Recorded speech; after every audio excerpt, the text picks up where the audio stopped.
All right. Welcome, everyone. We are so grateful that you have decided to take an hour of your time, either in a period of time off for the summer, or if you are working through the summer, I know you are probably facing very busy days in your summer schedules. So thank you for joining us.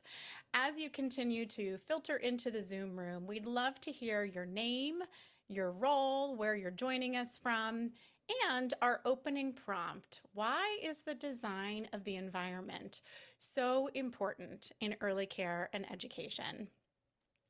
And a couple of things to know as we get through, or before we get started, we did email to you and we have available on the landing page this participant workbook and learning guide. So if it's helpful to have a pen, something ready at your fingertips to take notes, we will have several prompts for reflection as we move through the event.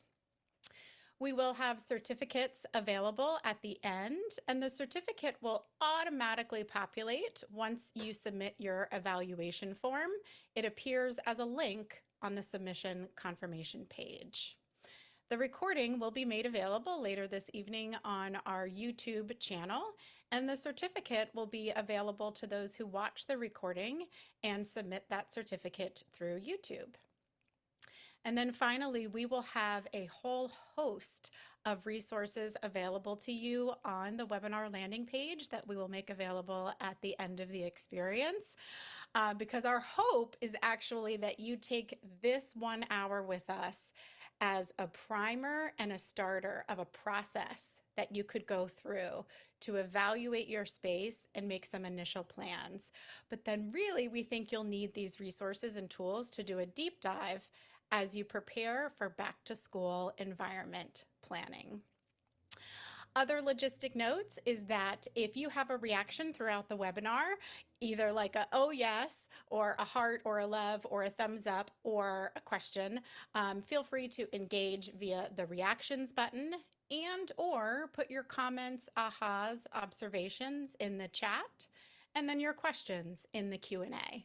And our team will be monitoring all of those things, and we'll try to respond to you as soon as we can. Thanks, Wendy. So do we. Can you tell by our smiles that this is really a topic that we love to facilitate for sure? So who are we exactly? Well, my name is Erin Murray. I'm the Director of Education and Development here at Becker's, and I'm thrilled to be joined by two of our amazing early childhood specialists. Christine Murray is below me on my view boxes, and then Rachel Woff is right up there. So welcome, Christine and Rachel. And then joining us here very critically in the background is Terry Zimba, as she will also be managing the chat box with us, helping us with links and answering questions. So thank you, Terry, for joining and supporting us. Okay, before we dive into this, I invite everyone to take a minute to get comfortable in their chair, kind of push away what you ever just came from. And let's take a moment of mindfulness. So maybe bring your hands to your heart and close your eyes. Let's take a couple of deep breaths. We're going to breathe in through our nose and out through our mouth. Another one in through our nose and out through our mouth. One last one in through your nose and out through your mouth. And I invite you to keep your eyes closed and maybe call to mind something that is a current reality for you that you just wish it weren't true. And maybe it's connected to this designing your classroom or environment. Maybe your reality is that you didn't have any budget for new furniture or materials this year. And so you're looking at making new with what you have. Maybe you've been transferred to another role or another location or another room within your program. And maybe the coworker or the new boss in that environment is somebody maybe you don't see eye to eye with. It could just be something that you're facing right now that is a reality, but you wish it weren't true. I invite you to think about that. And instead of saying, no, I don't want that to be true, accept it. Say yes. Yes, I have no funds or limited funds to buy new materials. And I choose to accept that reality and move forward with what is in my control. How can I still accomplish my objectives? By accepting the realities in front of me. Take one more deep breath in and a deep breath out. Kind of come back to the moment. That was helpful for me.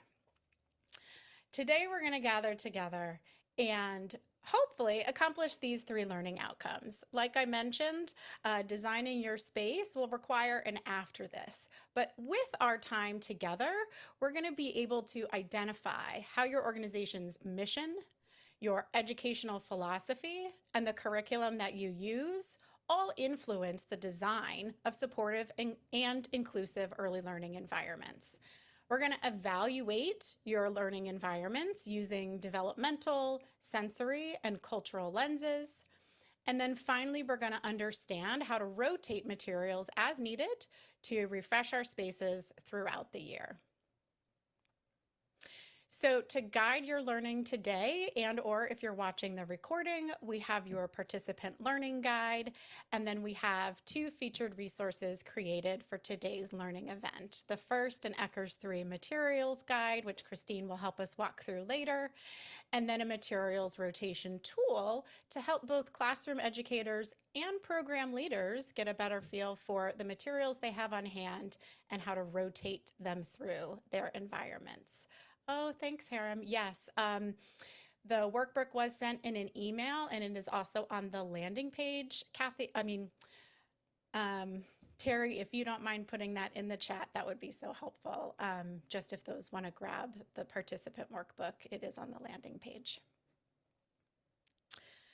So before we get into what is the stuff we're going to put in our space and how are we going to arrange it, we need to look and think about what is our mission? What is our purpose for this learning environment?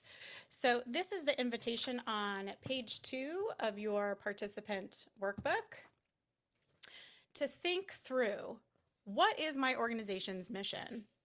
How does that intersect with either our organizational or my own personal educational philosophy?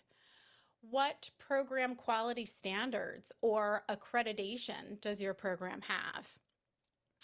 And then most importantly, what is my personal statement of purpose for the learning environment I create?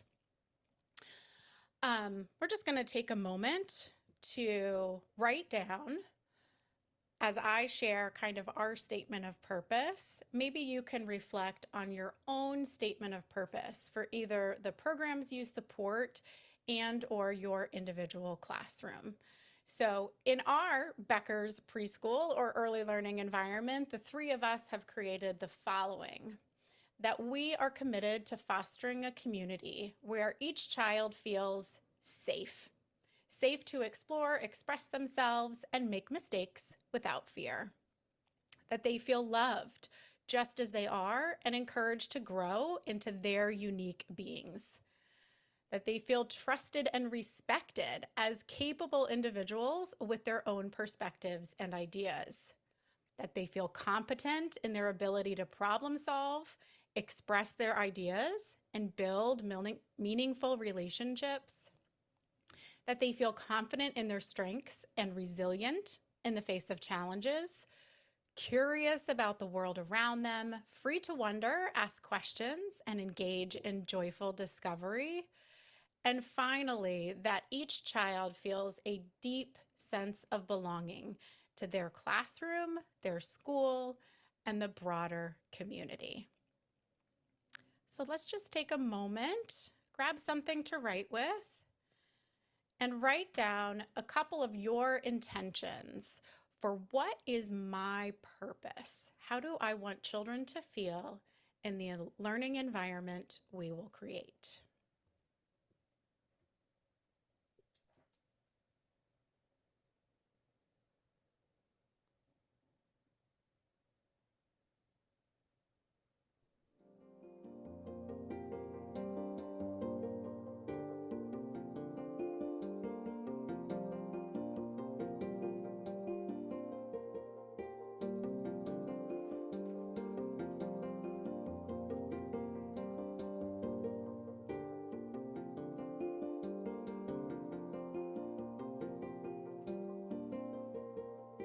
And if you don't have something to write with, but maybe you've been reflecting, we invite you to share in the chat.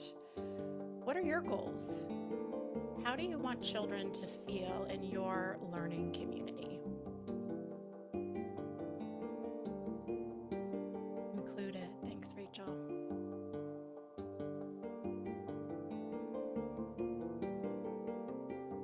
Safe and loved, Amelia. Seen, heard, respected, and loved. Comfortable and open and find their educator as a safe person. Safe and competent. Loved, accepted, encouraged, safe and uplifted. Welcomed, honoring their cultures. Safe, excited. Belonging, confident. That they belong in our classroom. Thank you for sharing those. We intentionally took an extra pause in this moment so that we can keep the purpose at the center of everything we are about to learn. Because if we want children to feel all of these things, then the decisions we make after this need to inform that core purpose. So please keep sharing in the chat. We'll actually be sharing out a reflections guide afterwards that includes your responses. So these are very helpful for us.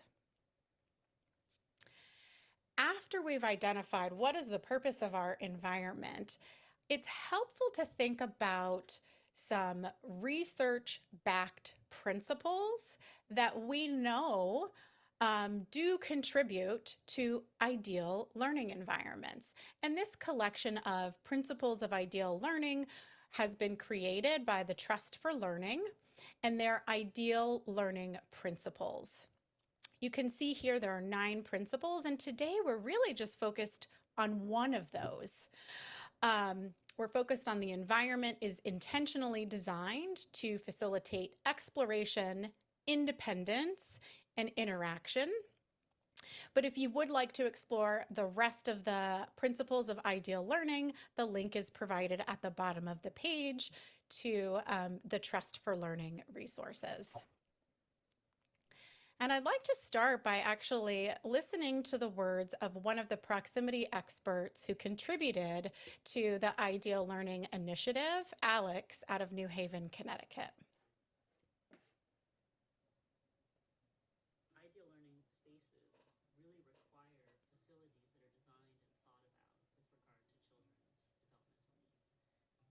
regard to children's developmental needs. So I've been doing this work for 33 years. It's the only job I've... Thank you for telling me you couldn't hear.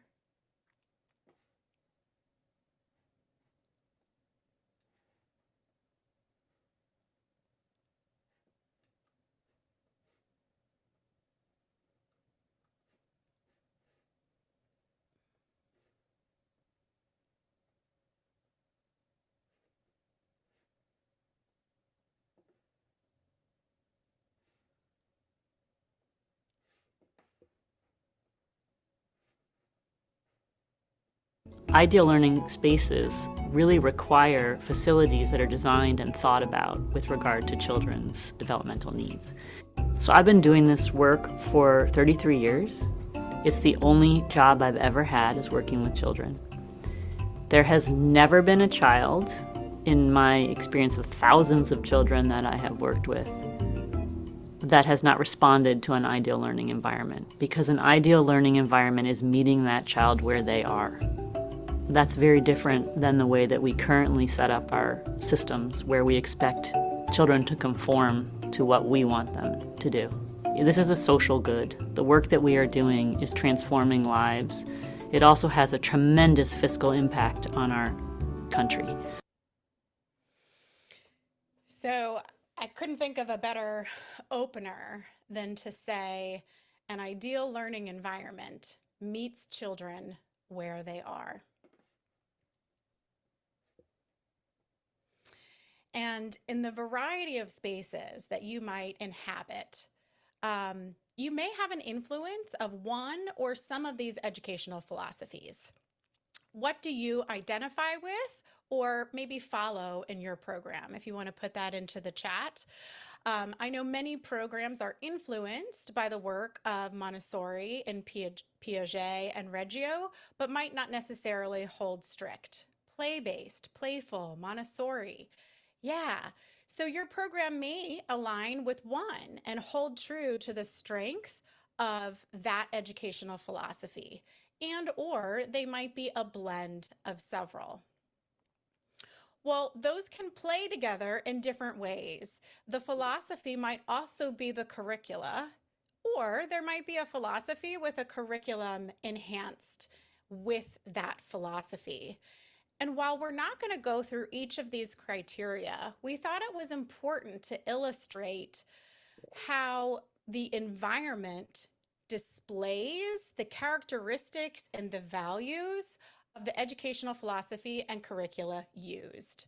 So in Reggio spaces, it may be that you see provocations, invitations to play set up throughout the environment. In Waldorf spaces, you may see a focus on fantasy and art and a real blend of indoor and outdoor. And in Montessori spaces, you may see a focus on beauty and order with a simplistic lens. We're going to listen to just one Reggio teacher as she guides a couple of elements in her classroom. But we also have two other videos that highlight quick snips of Montessori and Waldorf classrooms to really illustrate how philosophy influences the design of the environment.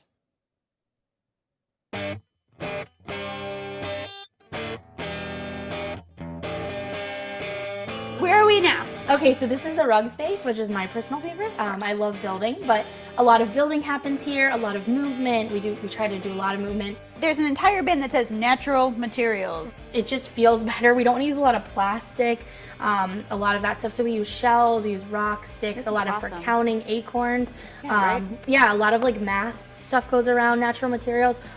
First off, favorite part about this area is the fresh baked pies served daily. Yes. It's pie. Because it's amazing. Because it's amazing.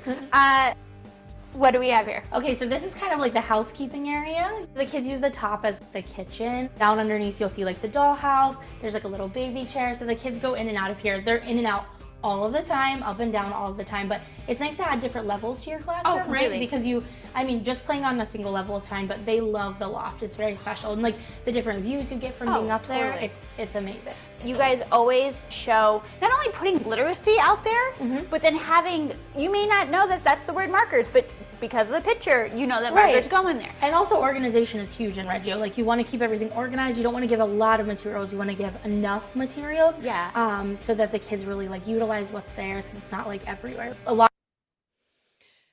So you may connect with whether or not your program is officially Reggio inspired. Maybe some of those elements exist in your program as well. So building upon philosophy are common curricula, and many of these are either used in Head Start, state preschool systems, and or by private child care providers. In High Scope, they utilize visuals to guide children through a set sequence of their schedule, and those visuals are very simplistic and line drawn, and they have specific names for their interest areas. In Tools of the Mind, you'll see in their environment that their play centers or interest centers evolve and transform as their play themes change roughly month to month. You'll also see use of visual mediators to guide the children throughout their day. In creative curriculum classrooms, you will also see interest areas. They're named slightly different, but then you'll likely see materials that support their specific studies or investigative questions. For all of these resources that we shared, the Trust for Learning has actually created an at-a-glance 2-page guide to what these philosophy and curricula look like within ideal learning environments. So those links are available on the bottom of those two pages. So now that we've reviewed how different educational philosophies and curricula can influence and shape the physical environment, Rachel, can you help us shift our focus to spaces that are safe and inclusive? Thanks, Erin. At the core and the heart of safe and inclusive environments is universal design. So, what do we mean by universal design? Creating a space where all children can learn and play together. By planning the environment this way in the start, every child can participate, explore, and feel included. So what that means is before you even know the students, before they walk in the door, you have already set that foundation for inclusion for everyone. Of course, we're going to have to make some tweaks and adjustments based on individual needs and accommodations. But just in general, if we're doing universal design, we are already beginning to provide that. So within universal design, we have physical, social, and temporal. So when we're looking at physical, which is what we're really going to focus on today, we're going to look at social and temporal in our August webinar. So when we're looking at physical learning, we're thinking about accessibility as far as the layout of our room, flexible seating, sensory-friendly spaces, accessible materials, adaptive tools if needed, and then sensory supports as well. So now we're going to take a closer look at universal design and how that works within a classroom setting. So if we look at this classroom here, I invite you to turn to your own classroom. So think about those specific questions in your learning guide. I believe it's on page 2 that allows you to really get to the core of what is needed in your classroom setting. So for this classroom setting, we're looking at curriculum. So this is a creative curriculum classroom. So what's your answer to that question? Okay, what curriculum am I using? Do I have a specific guiding curriculum that I need to use when I'm creating and setting up my environment? What about the number of students that I have in my classroom? So we're gonna think about that when we're doing our classroom setup. And then anything else that you feel is really pertinent to include in that. So this classroom has 18 students and it uses creative curriculum. We're going to take a little bit of a closer look. So in this slide, you can see this classroom is set up by interest areas. So we have all of these different interest areas, but we're really focusing on accessibility in this room. Are students able to access the materials in this classroom where and when they need to? So right when we walk in the classroom, you can see the cubbies. So that's where they're going to be able to place their personal things. They're not having to go out into the hallway to get their materials. Now, that's not something that's available to all teachers. We understand that. Sometimes our cubbies are mounted in the exterior wall and that's where they have to stay. So what are some different things we can do to accommodate that? Can we have a basket with everybody's water bottles that have their names on it available within the classroom setting? What are some different things we can do for that? What about a sink area? Are we privileged enough to have a sink? I remember the first time I had a sink in my classroom, it was like the best thing in the world. So if we have that sink and that resource, are we utilizing it? Is that sand and water table close by? Is our art area close by for easy cleanup? What about quiet areas? I like to put my block area and my quiet area in my room arrangement first before I think of any of those other center areas, because I want my block area as far away as possible from my quiet area and probably my book area. What about center storage? Is the storage for that center close to where that student is going to access it? We don't want our toys and games table to be all the way across the room from where our toys and games are stored. So really making sure that we have that storage adjacent to where they're going to access those materials. What about physical boundaries? Like I said, like to place that block center and that big large group area rug first when I'm thinking of my room. A, because it's the biggest area, and B, because I want to have as many sides as I can kind of have closed in as possible. And usually that means I'm going to have 2 exterior walls. So as you can see in this image, we have 2 exterior walls that carpet is up against. And then we've also created another side of barriers with those additional shelving units right there. So that allows us to have 3 sides cordoned off and kind of have more of a cozy, protected area so children can feel like, hey, I can build something and somebody's not going to run by and knock it over. Does that And prevent Rachel, all of those situations? Yes. no, I was just going to say, Rita asked, where does circle time take place? So I thought Oh, you could yes. build So upon that. circle time is taking place in that block center. So block center and large group area rug is in the same area. So we've got those large group activities happening in the same space as blocks because blocks is generally going to be our largest center area. So that allows that. Now, having that area kind of blocked off is for twofold reasons, especially if you have younger students. If you've got kind of a nice cordoned off area, that allows you to have students attend to that large group a little bit easier because everybody's kind of nestled in together. I will say, strategy wise, I have had teachers before that because it's in the block center and those center materials are tempting, sometimes they have put a piece of fabric or with Velcro that they can put out or flip back over so it kind of covers up those materials so it's not as tempting for their students to play with during large group time. So that's a possible strategy for that. We're going to look at another center setup here, another environment.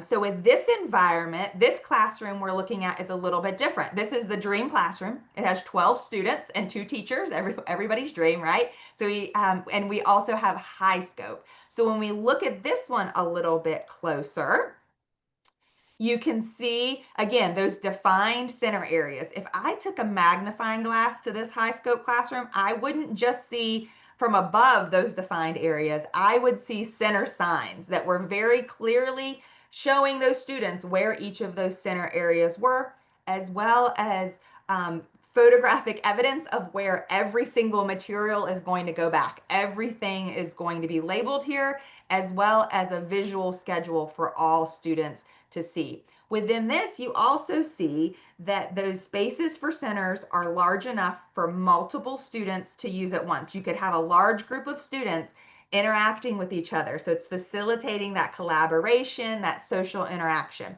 Then we also have 2 large tables you can see in the toy area and then again by the art center. And those large tables are intentionally separated because we may be having small group at the same time and one teacher is guiding one small group and the other teacher is guiding a different one. So it keeps them from being distracted by each other. So this is very intentional design based on the curriculum being used as well as the number of students.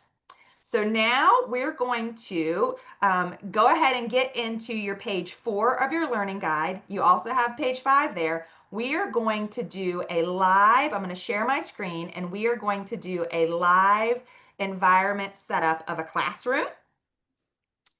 And as we do that, this is going to actually be Miss Christine's classroom here. This is her fictional classroom. She's got plenty of years of classroom, so she's ready to do this with all of her furniture set up. There we go. Let me move some stuff out of the way here. So as we get into here, I'm going to ask Christine a little bit about her classroom setting. So Christine, can you tell me a little bit about your classroom? How many students are in your classroom?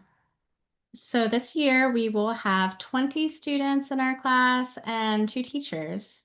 Awesome. So I can see right here, all of your classroom furnishings are in the hallway. It looks like they've just waxed your floors. You're ready to go. It is dry. You can get back in. We all know that rule too. So I see right here, you do have seating and tables enough for all 20 students. And you said you had 2 teachers. Is that correct? Yep. Awesome. Yes. And then tell me a little bit about the length of your school day. How long is your school day? So we are a full day program, start at 8, run through 4:30, and there's the optional before care or after care. Some children stay for and some children do not. So is the before and after in this classroom or in a gym or a different classroom? Spaces, yes. Different spaces. Okay. Okay. So it sounds like do you have rest time in your classroom? What about meal time? We do. We have rest time and meals in our classroom. All right, so as far as accessibility, and it looks like we've already, maybe we didn't move those, they're bolted to the wall. We have cubbies for our students, and they are within the classroom already, so they can access their water bottles, lunch boxes, all of that kind of stuff is already there. That's great. And so they're able to access that and independently maybe get their blankets for nap time, rest time, that kind of thing. You also, it looks like, are blessed enough to have not only a bathroom, but an exterior sink. That's So amazing. that took a couple years to get, didn't it? To get that room. I love that. And then as I'm putting in here, I'm going to go ahead and place, like I said, I like to place that block / large group area first. And I'm going to put it over here in this corner because we have 2 walls here. And I'm going to place your cozy corner too as we talk. Anything else you can tell me about your students? Any special needs or anything we need to know about? So, yes, this year we've learned that we will have a student that uses a wheelchair. So, I want to be thoughtful about having nice wide areas to navigate and then making sure the furniture arrangement, but also heights and whatnot work well for them. Okay, so we can get into that. So when we are finished with this layout, we will actually go into 3D mode and can kind of look at that. But for teachers that don't have this kind of thing to access, bringing a student into your classroom, maybe, do you have a back to school night or anything like that? We do, yes. So maybe calling that family of the student with the wheelchair and saying, hey, can you come in 10-15 minutes before everybody else gets here so that we can give you a tour of our classroom and just look at accessibility. That would be great. All right, so I went ahead and put your cozy area right here and your book area here. Ideally, I would want that cozy area all the way across the classroom, but I really am thinking we don't want to put it close to that exterior door because sometimes if we're upset, we might think about eloping or going out the door. We don't want to do that. I don't know about you, but I also know that a lot of times students like to spend time in the cozy corner during large group, and I want to be able to see them. Does that spot look okay for you? That looks great. Okay, so let's go ahead. Dramatic Play Center. I want to keep it a little bit more open because I want to make sure that our kiddo that has a wheelchair is able to maneuver and access the Dramatic Play Center and that kitchen set that you have there. So I'm going to move our table and our rug out a little bit so that that student can get back there. Let's see. Okay. And then we have our tables and chairs we're going to wait and do at the end, but you do have a sink. Where do you typically have your science discovery center? Are you doing that close to a sink or? Right. So anything with water, or where the kids will need to wash their hands as close to the sink as possible, and then art close to the sink too. So I'm always trying to balance that. And it looks like you've kind of got it on both sides here. So let's do our science center kind of right here. And then you've got access on 3 sides of that sensory table, but you could also pull it out if need be. It looks like you've got a little bit more room. And then let's also look at our art center here. So we've got this awesome art shelf. Wow, that's my favorite one. It's got lots of storage. And then you have an art easel that we can turn and kind of place maybe close to the sink because that's kind of our messy zone. I love this art easel because of it's very, I'm trying to click on it. There we go. It's very versatile because you've got from top to bottom. So no matter what the height of that, all of your students are going to be able to access it. And you can have one on each side. That is really cool. And then you have, let's go ahead and place one of our tables for our art center. And we'll maneuver that a little bit. And then I see you have, it looks like you like to have a writing center. You have a writing table and desk. Do you have a preferred spot for that? It often ends up close to the quieter spot, sometimes Okay. books, sometimes close to cozy, Maybe, let's and see. how it shakes out. All right. And I'm also going to take this round table that you have right here and place that in your writing center, just because sometimes, the writing desk isn't enough. We need a whole big table to do all these great writing activities. So I'm going to leave that right there because you have plenty of table space. And then I think, let's see, so we've got our art right here. We've got our science. I'm going to go ahead and place your cots because those are always hard to find a spot for those. So I'm going to place your stack of cots right here. And then let's go ahead. The last thing we have to place is that math and manipulatives. So let's place our table and chairs first because it's getting a little sticky with where we're going to find room for that. So let's place our tables and chairs and see how this is going to work. I'm thinking maybe one close to our science because not everything about science and discovery is related to the sensory table. So we can put that there so they have access to that shelf. And it looks like we've still got a good pathway. And then we've got that one table left. I'm thinking maybe right here.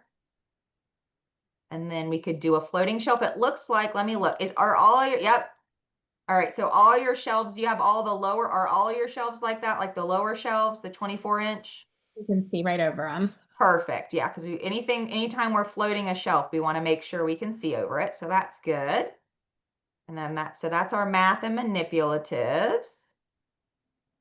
And then that looks like that's our teacher stool.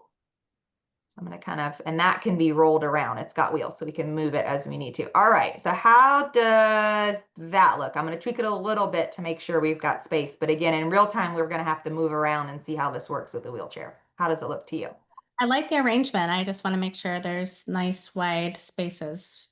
Okay, so let's go into 3D mode. So we can see your lovely classroom. Oh, I like your wall color.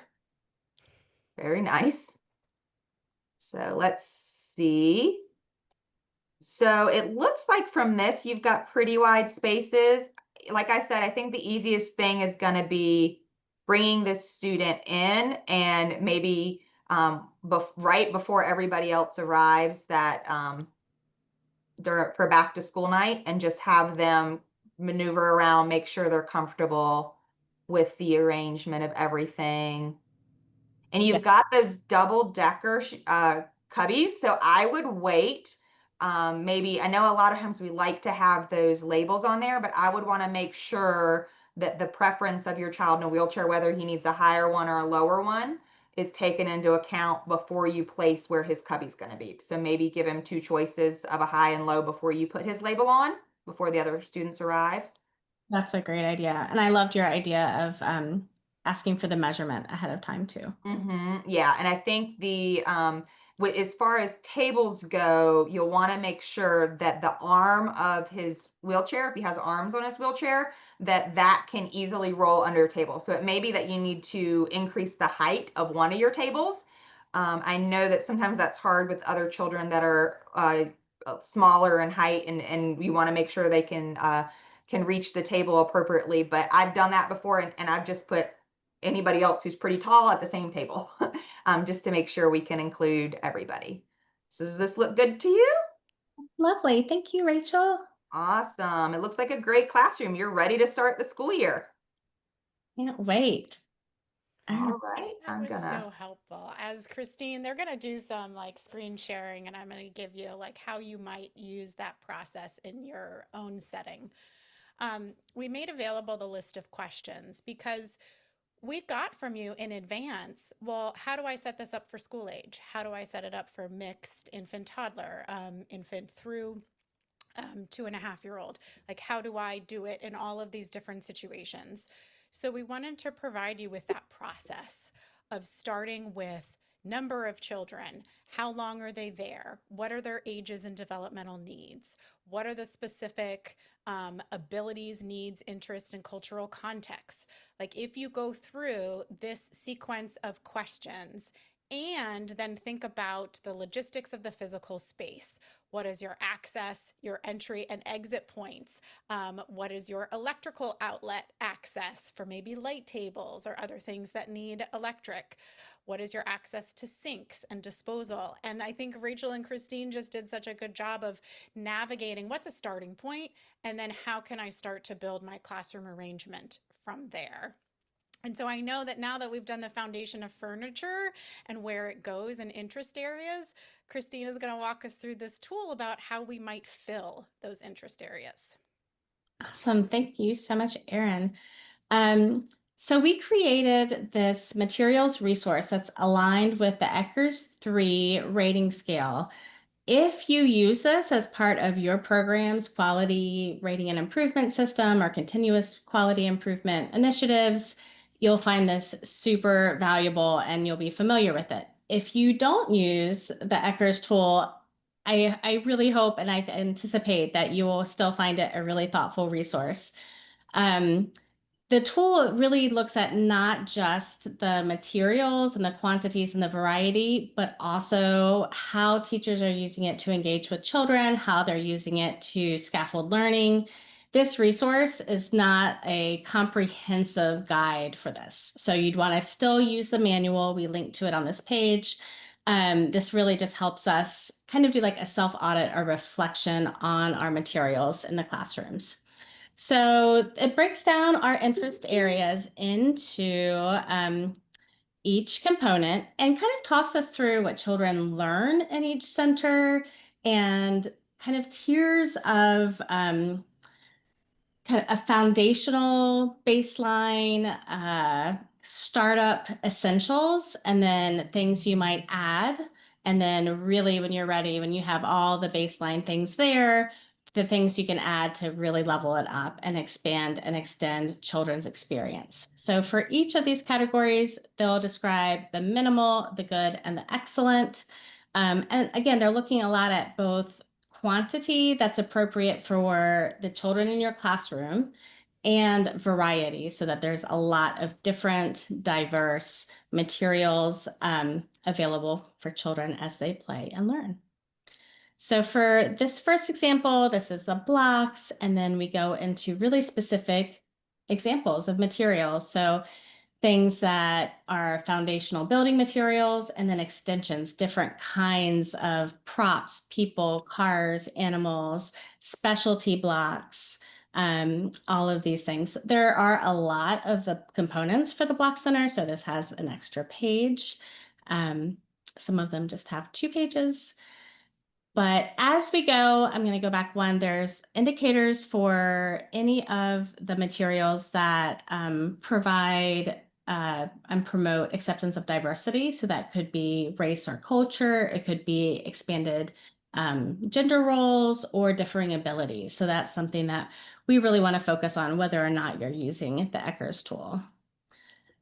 So for each of the centers, it evaluates all of the levels of materials you could add, the categories that we want to make sure we're thinking about. These are not necessarily things you'll want to always have in the very beginning of the year, but build upon. So it's a nice way to think about that. To our cozy corner, dramatic play. This is also on our landing page, so you'll be able to access it just like this as a Canva Live link. And then each of these products link to the product description page on our Becker's site as well. Just going to double down on that fact right there. This tool is created for you as a web digital tool so that as you're browsing it, you can click right on the hyperlink to take you either to more information or to that product detail page.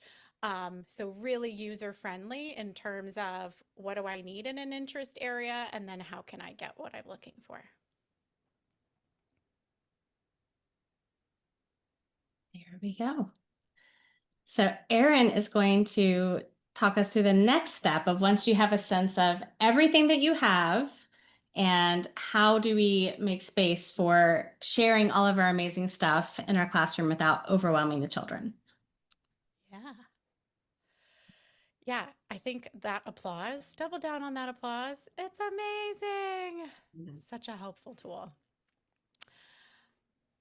Okay, so now that you've filled your interest areas for the first time, or maybe you have a collection of things and you're trying to figure out how to fill them for the first time, a great step to take is to create an inventory of everything that you have available to you. And so that inventory, you could bucket it by materials that are blocks and props, dramatic play, or there's going to be some crossover, but these lanes of collections might be helpful for you. You could print out multiple copies of this, but whoever is in a learning space, whoever has access to the same shared materials could fill this out as these are the things available for materials rotation. And then when it comes to actually putting it in the classroom, the teachers can go through a process of what is my curricular focus or what is the emergent curricular themes that are coming from the children's interests. And then how can I match materials to support their inquiry? So going through the process of naming what is that interest or play area, and then how many storage units are featured. So if it's block center, you likely have at least 2 storage units. And then within each storage unit, you likely have 5 or more compartments. So if you identify, what am I working with? What space? How many different compartments can I fill with materials? Then you can start to write down, oh, okay, at the beginning of the year, I want to make sure that I have these core block materials and these core props and accessories. And then so just fill in the grid based on this is how many openings I have, and these are the materials I'm going to start with. And you can print out multiple copies of this page to match as many interest areas as you're planning for in the classroom. And this can also be used in a classroom to classroom tool when you're working from a shared collection of resources. So if one teacher is, oh, well, I'm doing the trees study at this point, so I would like to utilize these materials, they can write it out what they're planning to use, and then maybe another classroom does the trees study at another time so that they can share and rotate out the materials for each space. So hopefully that's another helpful resource. Share, all right. And last but not least, we have our sensory audit. So once we have done such an amazing job filling our classroom with all of these great materials, we really want to look at this from a sensory lens. So how are we allowing for sensory seekers to get their needs met, as well as sensory avoidance? So how are we really looking at that in all aspects and areas of our classroom? And the way we can do that is really break it down by the individual sensory needs. So the first piece is that interoceptive needs. How are we meeting individual basic needs? Thirsty, hungry, tired. Do they have access to those things? We talked about that before, some problem solving with that. What about bathrooms? If you don't have a bathroom in your classroom, do you have a process that children can request to use the restroom without interrupting the structure of the day? My favorite is just that sign language for toilet. So they use that and raise their hand so you know what they're asking for without them having to verbally request it from you. So how are we integrating that within our classroom setting? And then our proprioceptive and vestibular, those big body movement needs. How are we meeting that within the classroom, not just outside? Do we have that big body movement space we've mentioned before adjacent to our cozy area? Do we have those big body movement instructions provided during our large group or other parts of our day so they know what's a safe big body movement outlet? Do we have visuals for that? How have we built that in our classroom environment?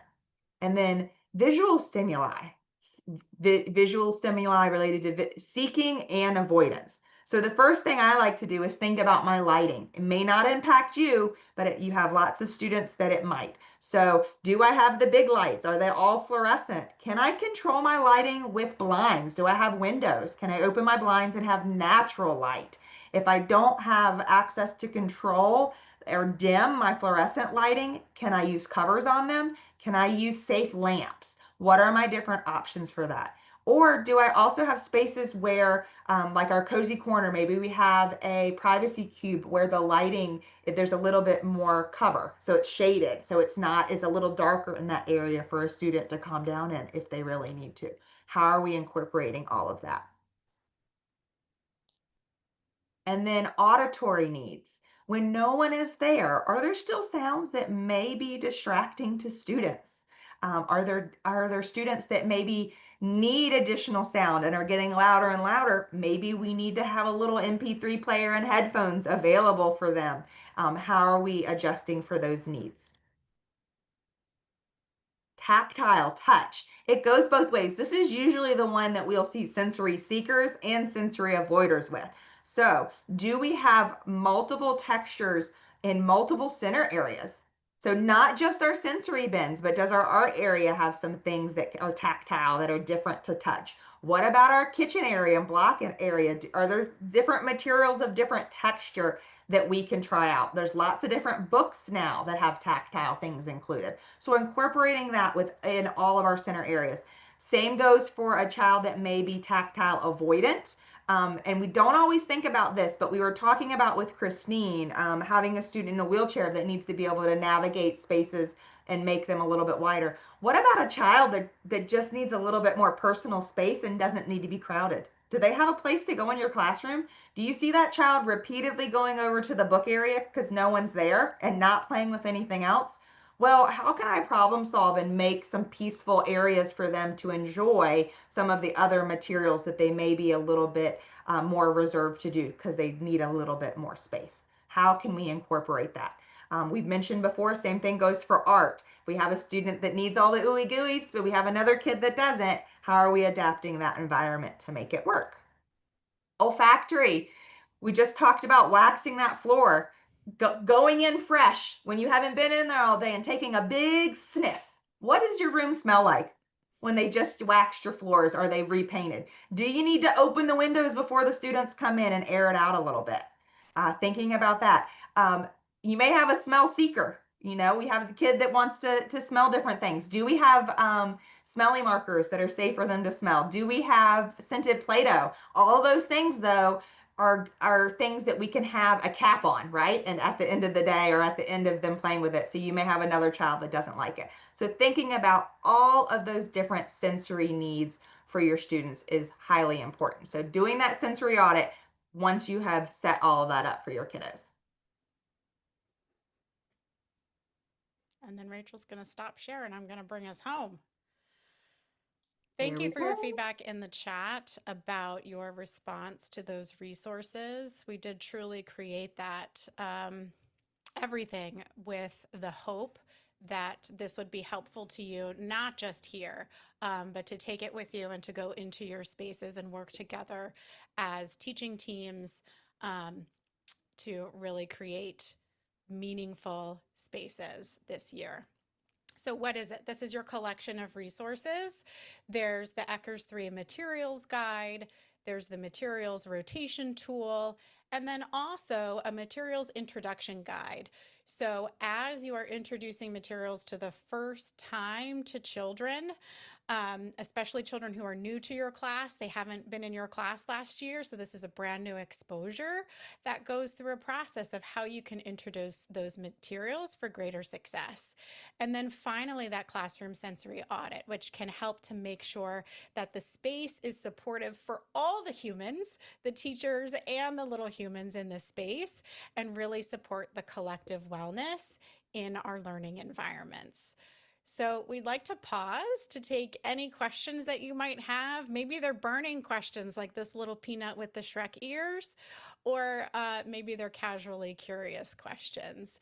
But is there anything that we can help answer for you? Maybe it's a scenario-based question. The floor is yours. Participants, thank you for joining us if there's anything that we can answer.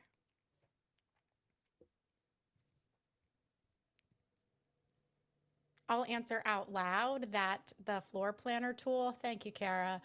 The floor planner tool is available in concert with our sales reps and members of our team. So I know Terry put it in the chat to reach out to your friends at shopbecker.com if you had interest in taking advantage of that floor planner design tool.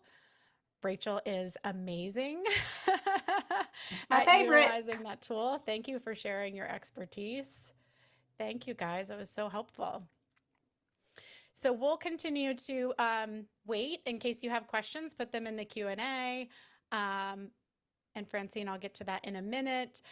But if you could either scan the QR code if you're in like different devices, you're not watching on your phone, but if you're watching on a computer and have a phone, you can either scan or if you could click on the link that we will put into the chat.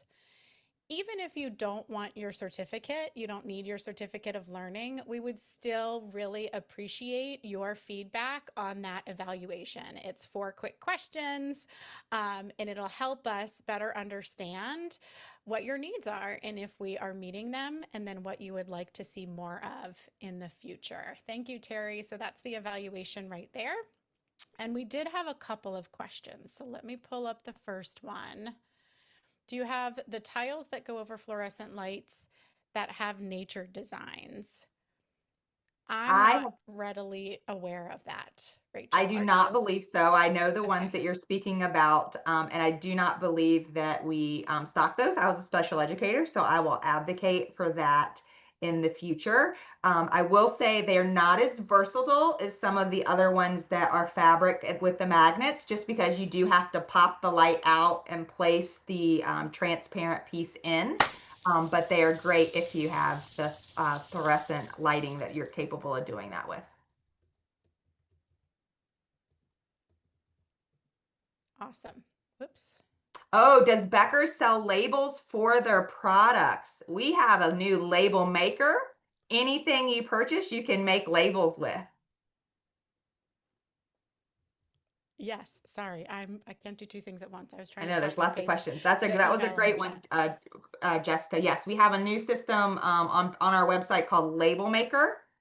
And Jessica, we will get your info and send you a little bit more info about that. Terry just put it Oh, into the Terry just chat. did it, the Label Yes. Maker. Thank There you. you go. Terry was the architect behind making that system come to life. And the label maker is amazing in many different lanes. hmm The ability to, the image that populates on there for the material, as well as the language, the text space, it allows you to do 2 different languages for your labels. So the link is there. The evaluation is also in the chat. I wanted to get to another question about Ariana. I have a classroom that is very narrow, and I often struggle with setting up cozy spaces within my classroom. What are some ways, tools that I can set up small spaces in my room to provide that one child can access without feeling excluded? Um, so often it can just be a pillow that is like the soft surface. So a floor pillow or a collection of the pillows can be the soft thing. And you can sometimes put it in between other furniture spaces. So let's say you have those interest areas that Rachel was showing in the floor plans, and like there's a material shelf here that serves this area, and then there's a material shelf here that serves this area. You can actually intentionally place them so that they're kind of little walls. So then you put your soft, cozy space right in between it against a wall, because it's helpful for children to have the wall to lean on. But then, like, the sides of their cozy space is actually the back of the storage shelves. So you would really only want to do that if your storage shelves are 30 inches or lower for preschool, 24 inches or lower for 2s and younger, because you want to have visibility and sight lines into that cozy space. But that's one way to do it. And then you could even put the visual support guides on the back of the shelves if then the child is using the space between the shelves as the cozy area. Maybe, Ariana? I'd love to see if you try it. Let us know what might work for you. Yes, the Yeah. label system is amazing. 3 cheers for that. Any other questions about the resources, how to access them, or maybe some specific challenges you're facing in the classroom?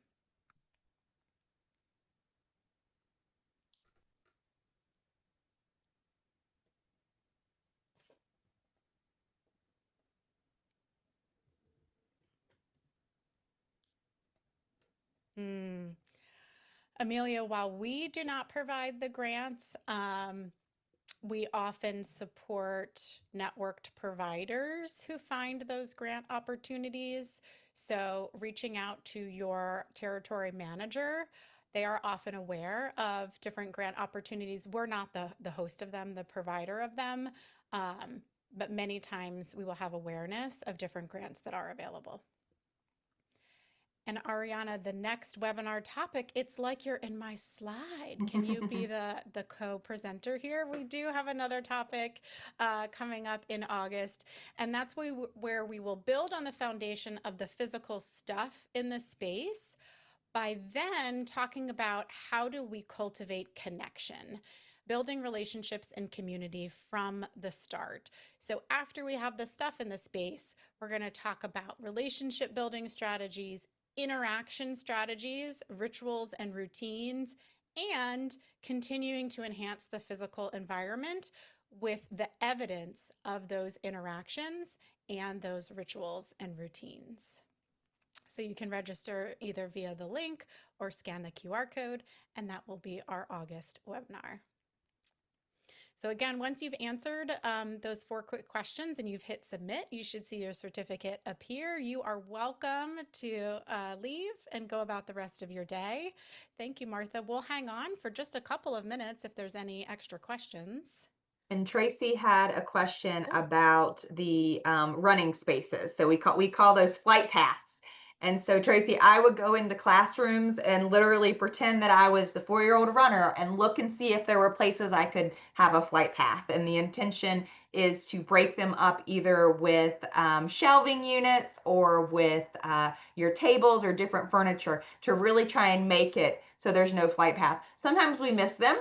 And if that's the case, there's been many a time where I've moved a table maybe 6 to 8 inches just because I started to recognize there was a flight path that had been created that everybody was using. So really being observant of that and making little tweaks to your design to make sure that doesn't occur.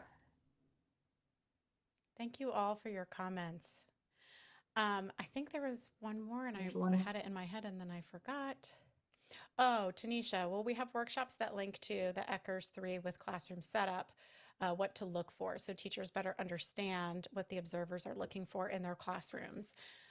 We don't have anything specifically scheduled right now. That's a type of a project we often work directly with customers to create, but we're going to add that to your wish list if it sounds like that's something that could be helpful, either as a recorded training or a live webinar.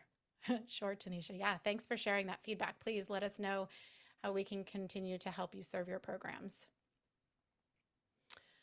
Eileen, you're looking for the evaluation. Let me copy and paste that in the chat another time.